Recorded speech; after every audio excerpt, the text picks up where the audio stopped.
அதாவது லிவர் அப்படின்னு சொல்லும்போது நம்ம கல்லீரல் தொடர்பான பிரச்சனைகள், முக்கியமாக இந்த ஃபேட்டி லிவர் கம்ப்ளைண்ட்ஸ் இருக்குன்னா, இந்த கருவேப்பிலையை தேனோடு கலந்து சாப்பிடலாம்.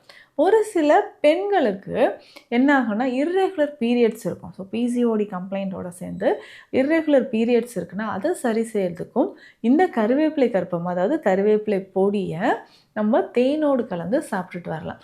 சிலருக்கு உடல் எடை குறையணும். நான் என்னென்னவோ ட்ரை பண்ணிட்டேன். உடல் எடை குறையிறதுக்கு நம்ம என்ன பண்ணலாம்?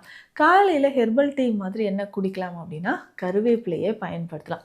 ஒரு கைப்பிடி அளவுக்கு கருவேப்பிலையை எடுத்து, நம்ம என்ன பண்ண போறோம்னா, ஒரு 2 கிளாஸ் ஒரு 200 எம்எல் தண்ணீர்ல அத போட்டுட்டு, இதனோட 2 கிராம்பு, ஒரு 3 ஏலக்காய் சேர்த்து நல்லா பாயில் பண்ணணும்.